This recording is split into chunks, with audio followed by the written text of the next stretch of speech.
I'm going to address only a couple of things that stood out to me that grabbed my interest. First of all, obviously, nobody today is going to read this, and most of all, you're not going to get young people to read this. Okay, even I, at points, was struggling with this text. Now, I understand that this is, the Socratic method, right? Of just, we have to analyze a certain subject in every aspect. We got to twist and turn it. We have to dissect it. Okay. But the problem is that, for example, I think it is in the first chapter or book of Plato's Republic where Socrates and a couple of other people, they discuss if, justice is good and whether, tyranny is bad. And you might think that this is simple. And yet here, in the first chapter, they dissect and analyze this for about 30 pages, and they keep on vacillating if justice is good and positive, or is it bad and negative.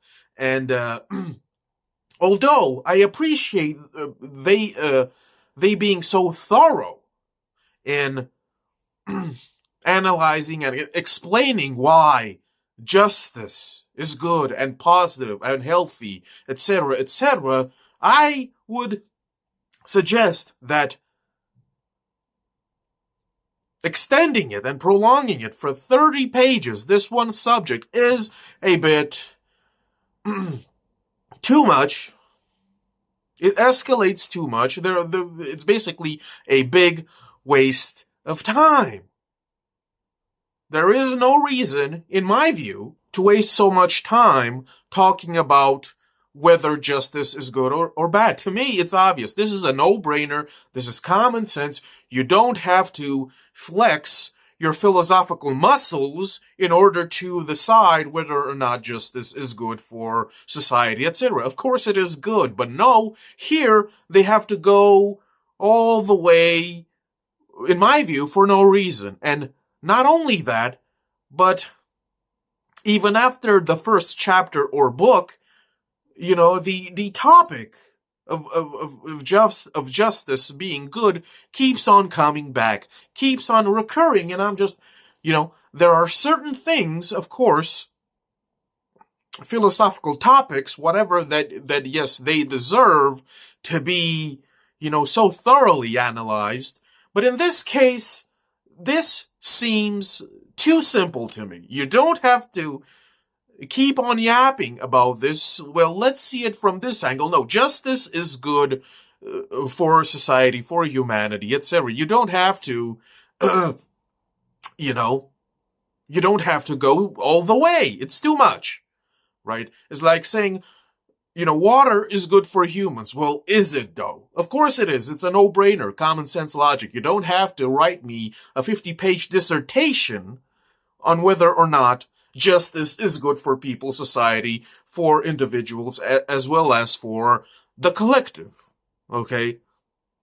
And another thing that caught my attention is this discussion whether the ruler is better off, whether the ruler is more powerful and superior, or whether or not the ruler's subjects, the public, is more powerful and more free, etc., etc. And in this case, Plato, through the avatar of Socrates, for some reason keeps on beating a dead horse that no, in fact, it's not rulers that are superior and better off and more free, etc., etc. It's actually the public, because the ruler will always be sort of subservient to the public. the rulers will always be at the mercy of the public. Therefore, as Plato concludes through his avatar Socrates, rulers are not powerful, they are not free, they are not almighty, omniscient, and so forth. And this, again, I disagree. And there is a character here, I forgot his name, I think it's Tholomachus or something like that, where he is a bit of a choleric character. He is a bit standoffish, and he actually makes the correct conclusion, and he concludes that actually rulers, kings, emperors, etc., are the ones in power, are the most free, are superior, and the public is subservient to the rulers, whereas Socrates concludes the opposite. And of course, I agree with this, that the rulers will always be powerful and free, and they can do whatever they want, and they are not subservient to the public. This was the case 2,000 years ago, and it is also the case today. Anyone who thinks that, you see, rulers are sort of honor-bound or legally bound to serve the public, therefore rulers, presidents, whatever, royalty are just, servants to the public, that is absolute nonsense, preposterous, ridiculous. This is just the biggest pile of gibberish I have ever heard. This has always been the case. It will never change, and this has been cemented, certified since the dawn of civilization. Even in the most primitive of tribes 10,000 years ago, the people in charge, the chieftains, the shamans, etc., they were in charge. They were not subservient to, the clan, the tribe. And on it went. The public will always be at the mercy of the rulers, and the rulers are the only ones who exercise actual true freedom, actual true power, autonomy, sovereignty, etc. Okay, so this, and I really found this to be extremely peculiar, how Plato, through Socrates, tries to beat this into our heads, that no, we the public, we're powerful, we have the law on our side, and the rulers, they're nothing compared to us, the public. That is absolutely 100% absolute gibberish. I don't know what he was cooking with this statement. Okay, this is a little caveat that I liked, but somewhere in the beginning, Socrates, he's talking to these people, and somehow they are saying that they have absolutely no knowledge or records of antiquity. So the people that we call or refer to as belonging to antiquity, the ancient Greeks, for example, Socrates, Plato, etc., we regard them as being, as being part of antiquity, and we kind of know certain things, but not really. We don't know a lot about antiquity. But these people who are ancient to us, about 2,000 years ago, they were talking about, we don't know nothing about the antiquity before us. I like that. This is a little telltale sign that even the geniuses of the past, the greatest thinkers, they were also in the dark. They did not really know about their origins. They did not know everything, folks. And that is so startling, because we think that these ancients, they were just so capable, and yet here is Plato confessing through Socrates that they are a bit puzzled by by the antiquity before them. I found that to be extremely interesting. They did not know about the civilizations and the cultures and the people that preceded them. And that is just, in a way, that is the tragedy of humanity as a whole. You know, for example, I don't think that these ancients, Plato, Socrates, Aristotle, whatever, Diogenes, will they be relevant or read in 100 years, 200 years? They will be forgotten. Just like the antiquity that they were so mystified about. Even these ancients will just go away in the end. But the main subject that I want to talk about in regards to this book is this. Because there is this great argument where Plato through Socrates says this, okay? And this is, I guess, their ideal or their schematic or blueprint for a utopia. Okay? And they had this idea. Okay? They thought that if they got enough people like them, because they refer to themselves as being the creme de la creme, right? The top tier. Well-bred, well-educated, well-off, right? So these people, they thought that if they got enough people that were bred accordingly, that if they came from good stock, that if they were educated the right way, and if these people became the rulers of a republic, let's say, in a sort of quasi-democratic fashion, so in their mind, if the best of the best ruled in every fashion, in every aspect, then that would create a perfect utopia or thereabouts. You know, and this word, what I should say, this title keeps on being repeated, philosopher kings. So in their mind, these Socrates, Plato, and everybody else of that time, they thought that if the rulers were philosopher kings instead of just being these politicians or tyrants, etc., etc., ergo, if they practiced philosophy more,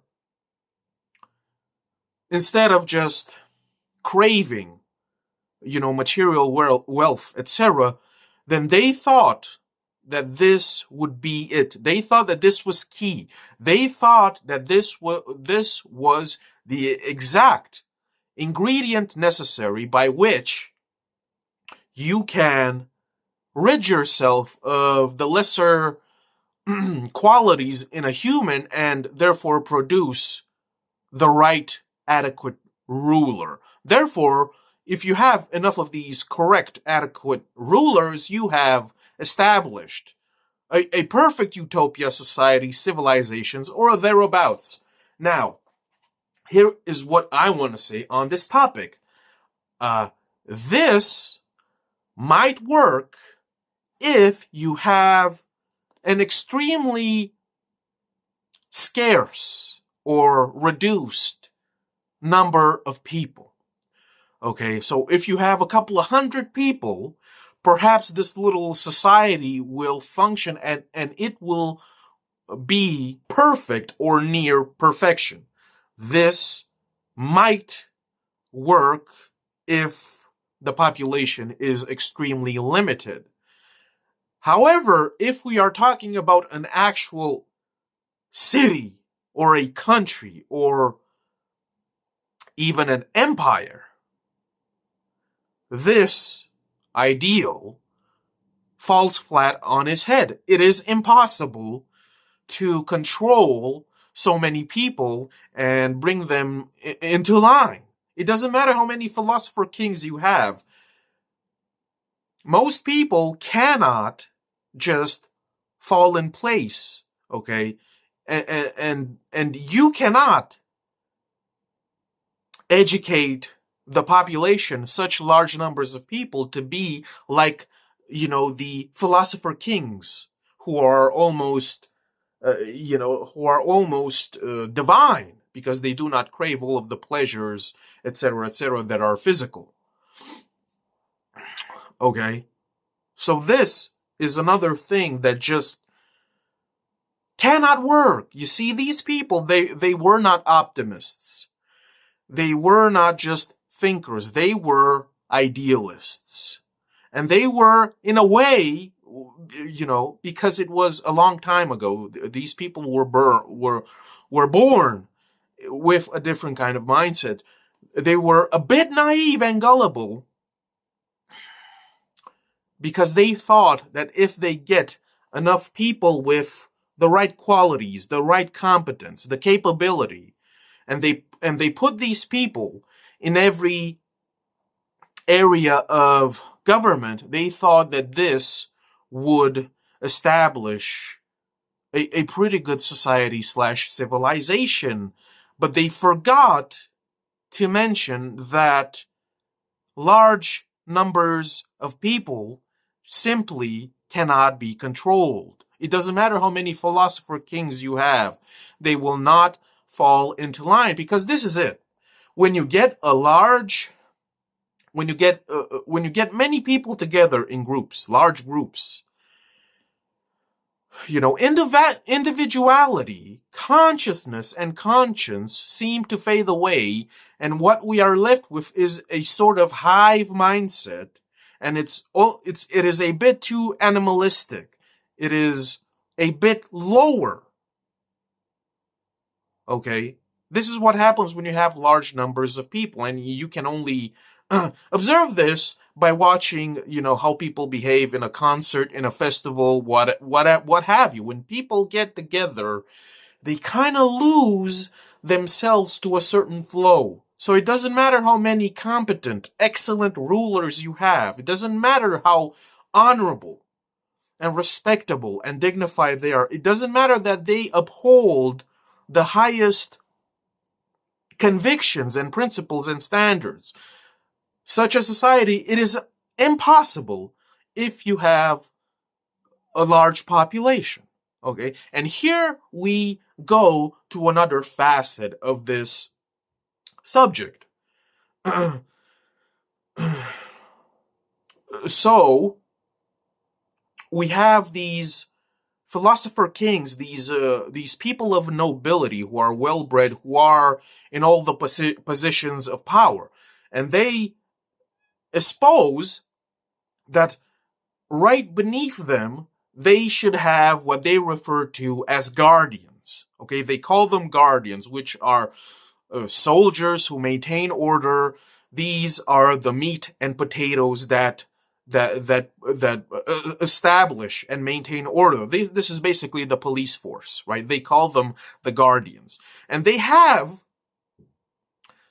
Socrates says something that is so peculiar to me, it almost seems alien, because they have this idea that to me it seems absolutely moronic, and it demonstrates yet again just how naive and idealistic they were, because they thought that the best way for the guardians was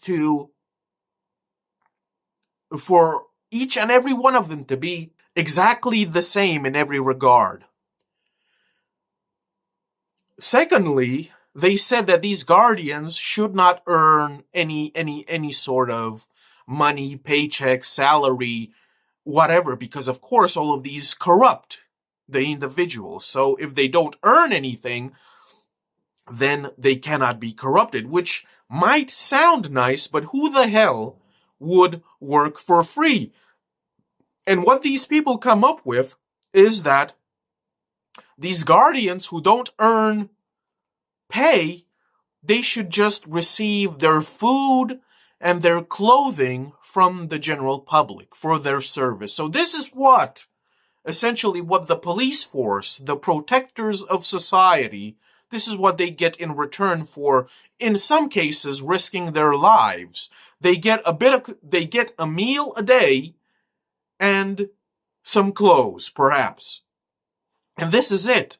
And to me, this, again, is just purely idealistic. It cannot function in the real world. This is fiction. This is fantasy. This is a fairy tale. And this is, the more I thought about this, and the more I read on this subject about the Guardians, something sinister, something bizarre came forward. Because in a way, you see, these rulers of nobility who are in all the positions of power.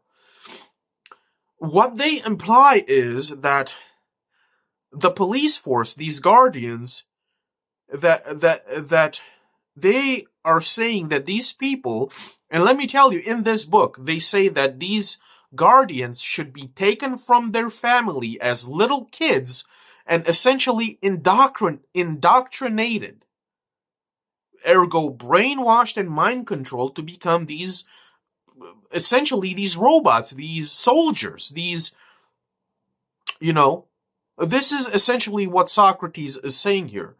And this implies, not so subtly, if you pay attention, that what they're saying is that these guardians, who are essentially snatched from their families, they are being stripped of their humanity, of their individuality, of their personality, and even more so, they are stripped of their basic desires and needs, that every single human being has. Because these guardians have to be incorruptible. These guardians have to be basically robots. They cannot be human, although they are human. Because if they are like everybody else, then they are basically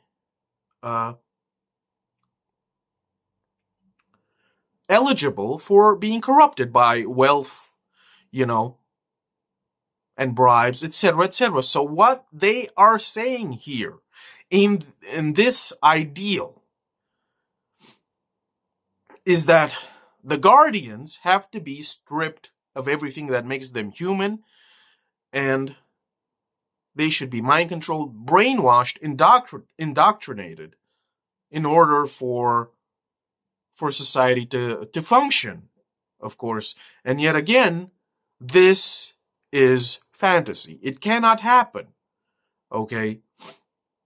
It cannot happen. You cannot have another foundation of a society, the police force, the protectors. You cannot have them, being these conveyor belt drones. On an assembly line, you cannot have the police force, to be these drones, these mindless drones who just follow orders and commands. It's not right. It's not, in terms of morality, ethics, etc., it's not correct. It's not right. Okay, and this is objective. All right. This is actually a dystopia, not a utopia, utopian fantasy. It's not. It is dystopian.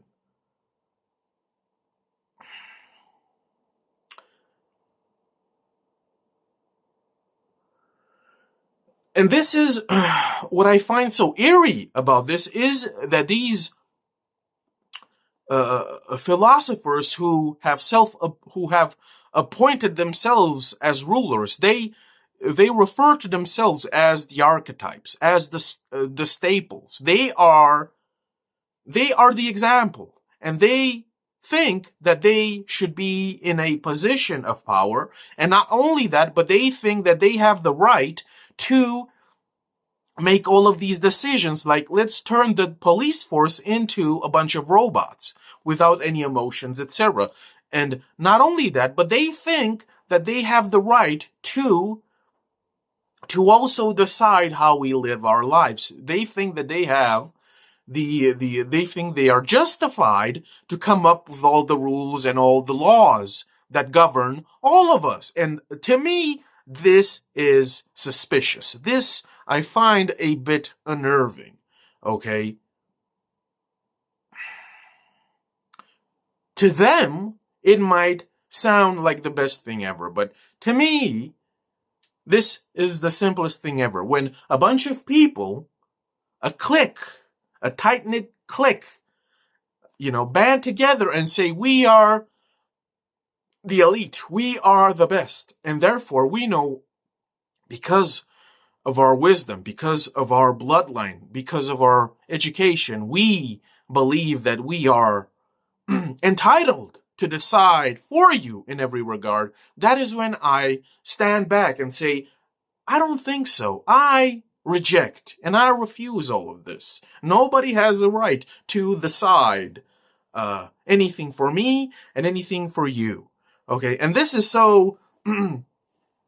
This is what it's so fascinating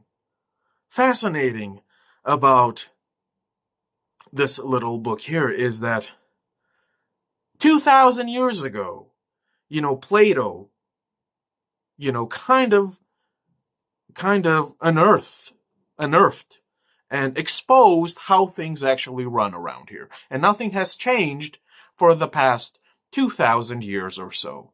Because it has always been these elites from, special bloodlines who think for some reason that they are entitled because of their higher qualities and competencies and qualifications to decide for all of us.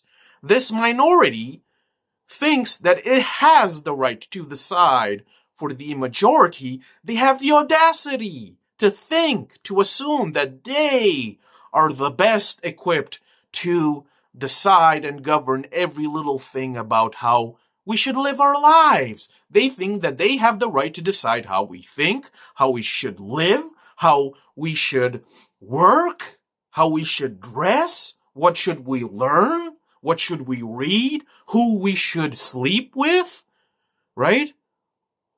In this book again, they say that, how the guardians breed has to be closely watched and supervised because we do not want any impurities. They were extremely focused on genetics 2,000 years ago. You see, there's nothing new under the sun, folks. They were about eugenics a long time ago, and nothing has changed. The same people are still in control.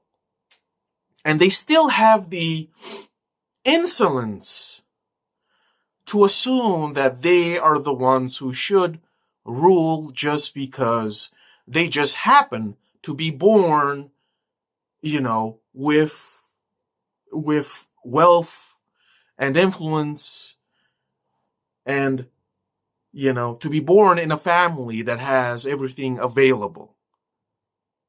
They were just lucky. And because of that, they think that they know best. And I would say I beg to differ. But that's about it.